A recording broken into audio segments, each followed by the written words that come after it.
धूल का गुबार सूरज को ढक सकता है, लेकिन उसकी रोशनी को कब तक ढकेगा।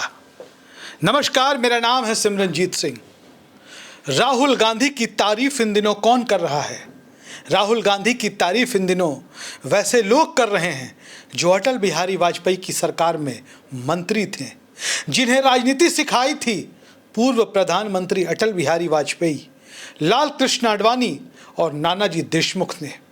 आज वो राहुल गांधी की तारीफों के पुल बांध रहे हैं, राहुल गांधी की शान में कसीदे पढ़ रहे हैं, उनको देश का कद्दावर नेता बता रहे हैं और युवाओं की आवाज़ रखने वाला, युवाओं की आकांक्षाओं का प्रतीक बता रहे हैं।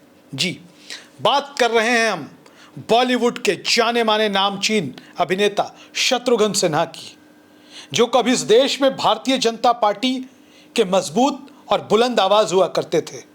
शत्रुघ्न सिन्हा एक ज़माने में भारतीय जनता पार्टी की सरकार में मंत्री, सांसद और स्टार प्रचारक हुआ करते थे। वो अटल जी की सरकार में केंद्रीय मंत्री हुआ करते थे और जब भारतीय जनता पार्टी सत्ता में नहीं होती थी तो स्टार प्रचारक के तौर पर उनको ले जाया जाता था। जब लोग मोदी का नाम भी नहीं जानते थे, जब लोग अमित शाह का नाम भी नहीं जानते थे, हिंदुस्तान के दूर दराज के इलाकों में शत्रुघ्न सिन्हा की चर्चा हुआ करती थी। भारतीय जनता पार्टी के कार्यकर्ता, समर्थक, शुभचिंतक वो चाहते थे कि शत्रुघ्न सिन्हा उनके क्षेत्र में आए और हमें उन्हें सुनने का मौका मिले। भारतीय जनता पार्टी के प्रत्याशी चाहे लोकसभा के हों चाहे विधानसभा के हों, वो शत्रुघ्न सिन्हा के प्रचार की डिमांड करते थे। वो दौर था शत्रुघ्न सिन्हा का। खैर, वक्त गुजरा, शत्रुघ्न सिन्हा भारतीय जनता पार्टी के साथ नहीं रहे। आज उन्होंने राहुल गांधी की खूब तारीफ की। शत्रुघ्न सिन्हा कह रहे हैं कि राहुल गांधी देश के यूथ आइकॉन हैं। जी हाँ, युवा आइकॉन के तौर पर शत्रुघ्न सिन्हा बता रहे हैं। शत्रुघ्न सिन्हा की बातों में दम है। शत्रुघ्न सिन्हा कह रहे हैं कि आज राहुल गांधी देश के कद्दावर नेता बनकर उभरे हैं। उन्होंने कहा कि नेता प्रतिपक्ष के तौर पर, शत्रुघ्न सिन्हा ने कहा, नेता प्रतिपक्ष के तौर पर राहुल गांधी एक ज़बरदस्त लीडर की तरह छात्रों और युवाओं से जुड़े मसलों को उठा रहे हैं। शत्रुघ्न सिन्हा ने कहा कि राहुल गांधी की बातों में सत्य है, तथ्य है और तर्क है। वो कह रहे हैं ये तीनों चीजें नजर आ रही हैं राहुल गांधी में। देश का सौभाग्य है कि राहुल गांधी आज लोकसभा में प्रतिपक्ष के नेता हैं। ये कहा शत्रुघ्न सिन्हा ने। वही शत्रुघ्न सिन्हा जिनका राजनीतिक लालन पालन आरएसएस और बीजेपी में हुआ। शत्रुघ्न सिन्हा कहते हैं कि राहुल गांधी विपक्ष के नेता के तौर पर बहुत ही उम्दा काम कर रहे हैं। छात्रों की समस्याओं और उनके लिए जो वो कर रहे हैं, युवाओं की जैसे आवाज़ उठा रहे हैं, इसके लिए राहुल गांधी की तारीफ करनी चाहिए और शत्रुघ्न सिन्हा ने तारीफ की है। शत्रुघ्न सिन्हा ने यह भी कहा कि राहुल गांधी का गहन रिसर्च, राहुल गांधी के संघर्ष की मैं सराहना करता हूँ। 80 साल के शत्रुघ्न सिन्हा, बड़ी राजनीतिक समझ है, बड़ी राजनीतिक पकड़ है। बिहार की धरती से आने वाले शत्रुघ्न सिन्हा, आपको बता दें 1991, कितने दिन हो गए, 1991 में शत्रुघ्न सिन्हा ने राजनीति में कदम रखा और राजनीति में वो गए भारतीय जनता पार्टी के साथ। भारतीय जनता पार्टी से ही उनकी वैचारिक और राजनीतिक यात्रा की शुरुआत हुई। राष्ट्रीय स्वयंसेवक संघ के नेताओं के साथ, कार्यकर्ताओं के साथ उनके बड़े आत्मीय रिश्ते रहे।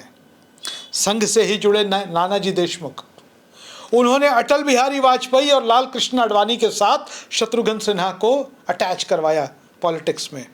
और शत्रुघ्न सिन्हा ये स्वीकार करते हैं कि उनकी राजनीतिक यात्रा, उनका राजनीतिक प्रशिक्षण, राजनीतिक लालन पालन भारतीय जनता पार्टी में अटल बिहारी वाजपेयी और लाल कृष्ण आडवाणी के साथ हुआ, नानाजी देशमुख की सलाह पर हुआ। आपको बता दें कि 1992 में शत्रुघ्न सिन्हा ने अपना पहला चुनाव लड़ा भारतीय जनता पार्टी के टिकट पर दिल्ली से। लाल कृष्ण आडवाणी की छोड़ी हुई सीट थी, वहाँ उपचुनाव होना था। बड़ा दिलचस्प नज़ारा था। इतिहास बता देता हूँ थोड़ा। कांग्रेस की ओर से राजेश खन्ना चुनाव लड़ रहे थे, वो भी जाने माने अभिनेता, और भाजपा की तरफ से हो गए शत्रुघ्न सिन्हा। लेकिन शत्रुघ्न सिन्हा चुनाव हार गए 27,000 वोटों से। लेकिन बीजेपी और आरएसएस के लिए वो इतनी बड़ी ज़रूरत थे कि 1996 में उन्हें राज्यसभा भेज दिया गया। राज्यसभा का कार्यकाल खत्म हुआ, उनको दोबारा राज्यसभा शत्रुघ्न सिन्हा को भेज दिया गया। फिर वक्त आया 2009 का। 2009 में अपनी पैतृक सीट यानी कि पटना साहिब से लोकसभा का चुनाव लड़े शत्रुघ्न सिन्हा और उन्होंने कांग्रेस के शेखर सुमन को चुनाव हरा दिया। एक अभिनेता ने दूसरे अभिनेता को चुनाव हरा दिया। 2014 का चुनाव आया, फिर शत्रुघ्न सिन्हा लड़े, भारी वोटों के अंतर से जीते, लेकिन मन में कहीं कसक थी, मन में टीस थी कि उनको मंत्री नहीं बनाया गया। उन्होंने बीजेपी में लंबा विवाद चला उनका, और वो समय भी आ गया कि उन्होंने भारतीय जनता पार्टी को छोड़ दिया। फिर 2019 में उन्होंने कांग्रेस के टिकट पर लोकसभा का चुनाव लड़ा। 2019 का जो चुनाव था वो कांग्रेस के लिए बहुत ही अच्छा चुनाव नहीं था, निराशाजनक था, और खुद राहुल गांधी चुनाव हार गए थे अमेठी से, अपनी सीट भी उन्होंने गंवा दी थी। कांग्रेस की पॉलिटिक्स के लिहाज से 2019 बहुत सही नहीं रहा। शत्रुघ्न सिन्हा भी चुनाव हार गए और नेपथ्य में चले गए।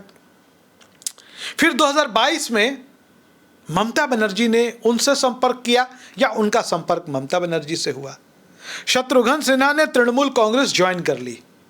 आसनसोल में लोकसभा के उपचुनाव थे, शत्रुघ्न सिन्हा ने चुनाव लड़ा और वो जीत गए।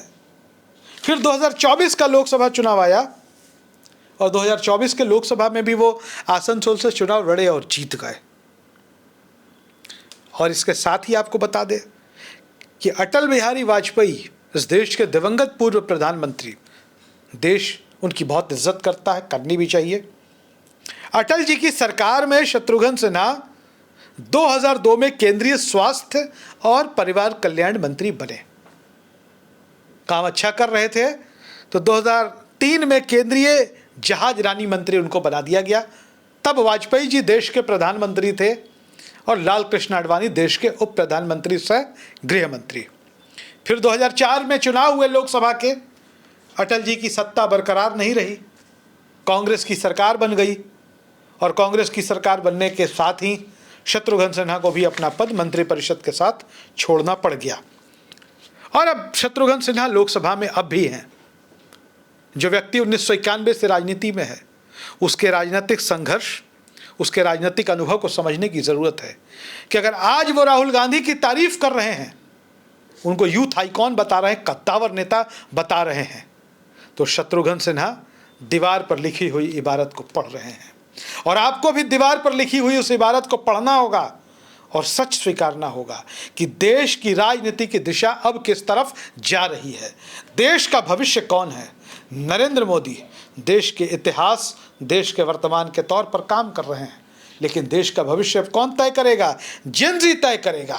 वही जेन ज़ी जो अब हिंदू मुसलमान वाली पॉलिटिक्स को मानने, अपनाने और फंसने को तैयार नहीं है, बल्कि उसके खिलाफ मोर्चा खोले खड़ा है। उसकी प्राथमिकता आज न कोई जाति है, ना कोई धर्म है। उसके लिए प्राथमिकता शिक्षा है, परीक्षा है, देश में सरल सुलभ स्वास्थ्य व्यवस्था है, और देश को चाहिए एक ऐसा नेता जो यूथ आइकॉन हो, जो आज की जेन ज़ी से कनेक्ट करता हो, उनकी तरह रहता हो।